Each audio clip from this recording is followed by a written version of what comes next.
membahas olahraga, lifestyle, gaya hidup, wisata,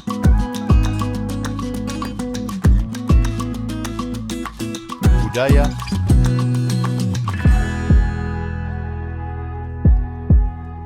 politik dan hukum akan dibahas seru bersama host kece dari Odeng dan co-host tercantik Rida dalam program Pagi Seru Sultan TV. Assalamualaikum warahmatullahi wabarakatuh. Halo pemirsa setia Sultan TV dimanapun Anda berada. Selamat pagi ya, selamat hari Rabu nih ya.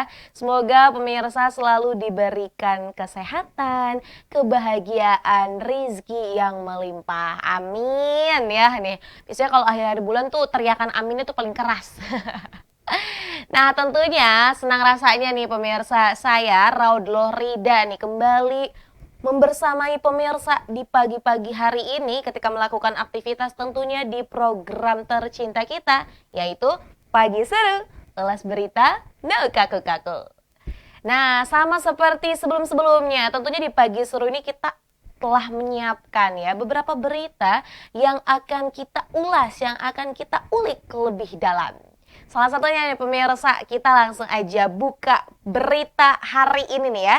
Ini ada kabar dari putra presiden kita, yaitu Kaesang. Yang kemarin nih, Kaesang ini memakai rompi Putra Mulyono saat bagi buku dan susu ke warga Tangerang. Waduh, ini kalau zaman sekarang nih biasanya masyarakat Indonesia juga sudah tidak aneh ketika mendengar kata Mulyono. Ya memang yang kita ketahui bahwa sebelumnya Pak Jokowi itu namanya adalah Mulyono. Nah katanya tuh dulunya sakit-sakitan akhirnya diganti gitu menjadi Joko Widodo. Nah selain itu nama Mulyono ini nih belakangan ini menjadi panggilan publik ya kepada Pak Jokowi karena ini sebagai sarana kritik atas move politiknya belakangan ini. Nah ini dilansir dari Kumparan News pemirsa, Ketua Umum PSI Kaesang Pangarep ini bersilaturahmi kepada warga di Kecamatan Jambe Kabupaten Tangerang pada Selasa 24 September 2024. Nah, Kaesang tiba di tempat acara sekitar pukul 15.16 waktu Indonesia Barat. Ia tampak mengenakan kaos ini dibalut dengan rompi hitam, bergambar siluet hitam bertuliskan Putra Mulyono. Ini mungkin kita bisa lihat gambarnya nih ya pemirsa. Nanti biar pemirsa ini nggak menerka-nerka, emang kayak gimana sih gambarnya? Nih ada, kita tampilin khusus buat pemirsa, biar kebayang seperti itu. Nah, putra bungsu Jokowi itu juga sempat melihat beberapa rumah warga ya yang kondisinya memang sudah memprihatinkan. Selain itu, Kaesang juga hadir ke kampung tersebut dengan membawa beberapa buku tulis ke anak-anak. Dengan sampulnya bertuliskan rajin belajar dan membaca adalah ninjau. Emang suka agak lain nih ya. Ini apakah memang taktik-taktik yang dilakukan Gen Z atau milenial mungkin ya saat ini. Kemudian juga selain membagikan buku, datang, kemudian juga bersalam-salaman dengan masyarakat, ini juga Kaesang membagikan susu ke anak-anak tersebut. Wow, tentunya ya masyarakat Indonesia mah biasanya kalau lihat bule, lihat pejabat rame tuh. Nah, tak terkecuali nih pemirsa, masyarakat setempat itu juga menyambut kedatangan Kaesang. Mereka akhirnya berebut selfie. Ya nggak peduli tentang apa kasus yang sebelum-sebelumnya gitu kan. Kayak masyarakat mah ya udah selfie dulu aja coy.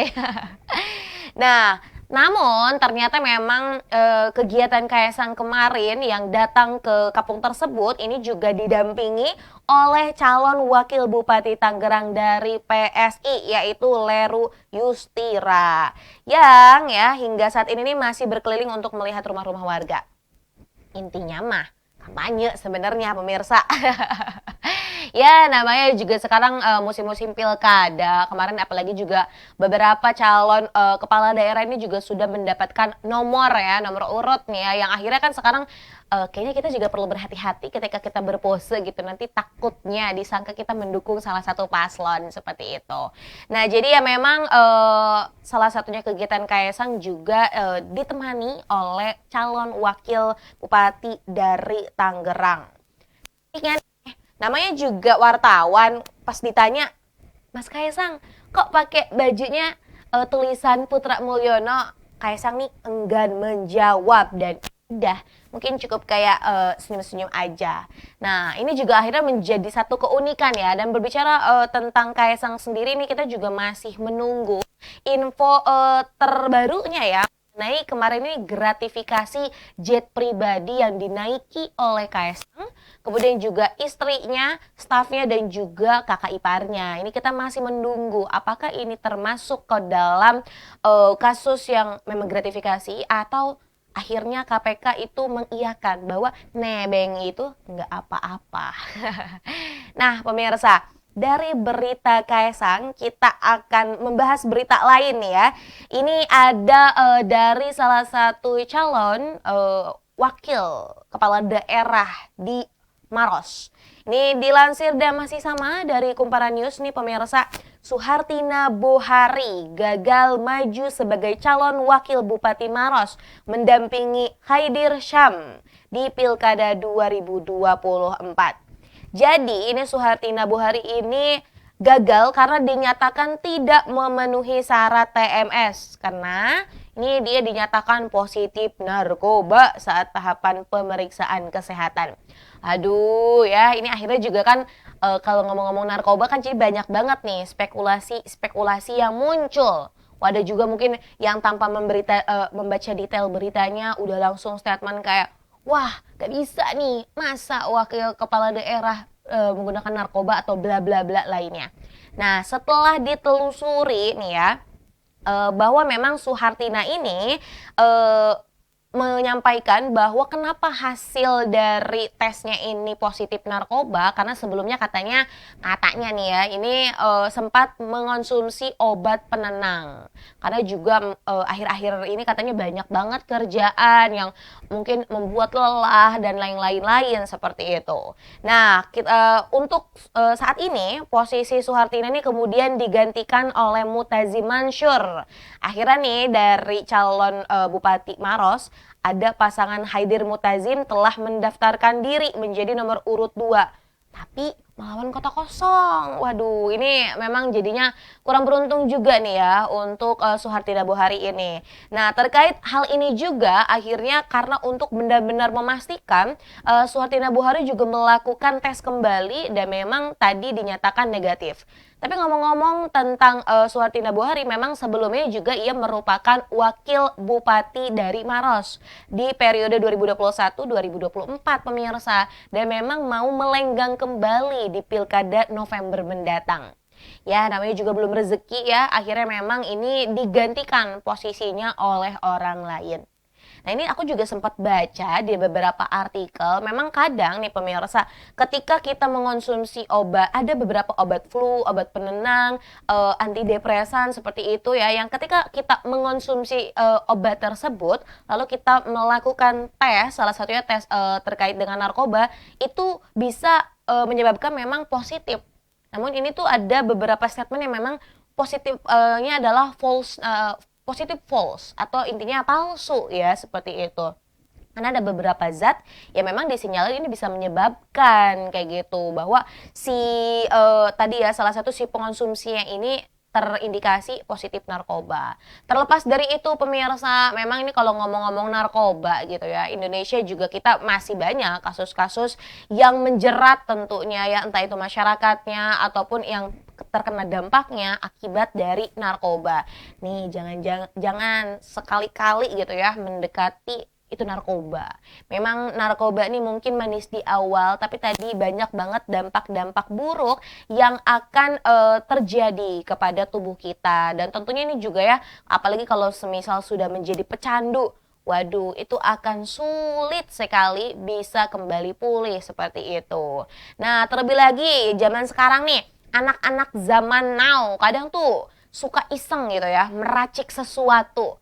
Masalahnya yang diracik nih bukan ramuan kunyit ataupun jamu-jamu yang lainnya. Ini masalahnya yang diracik adalah obat-obat yang ada di warung, mungkin diracik dengan produk-produk yang lain yang bisa menyebabkan tadi contohnya mabuk atau tadi ada indikasi yang nanti menjurus kepada narkoba seperti itu. Jadi ini juga menjadi imbauan untuk kita ya, kalau berbicara tentang obat ya, itu kan pasti sudah ada dosis-dosis yang ditentukan oleh ahlinya. Kemudian juga dari bahan-bahannya, dari ahlinya pun sudah menentukan berapa kadar yang memang dibutuhkan, berapa kadar yang masih bisa ditolerir untuk badan kita. Jadi gak usah sok-sokan jadi ilmuwan kalau memang kita gak tahu ilmunya. Akhirnya meracik ini, meracik itu, ya tadi bisa berujung kepada kematian. Nah pemirsa, 2 berita tadi membuka pertemuan kita pada pagi hari ini. Masih ada loh berita lainnya yang akan kita ulas di segmen selanjutnya. Maka dari itu, jangan kemana-mana, tetap bersama kami di Pagi Seru. Ulas berita, no kaku-kaku.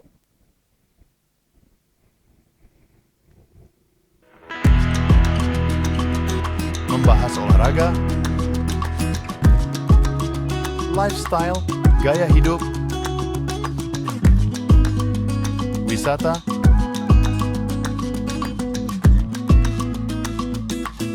budaya,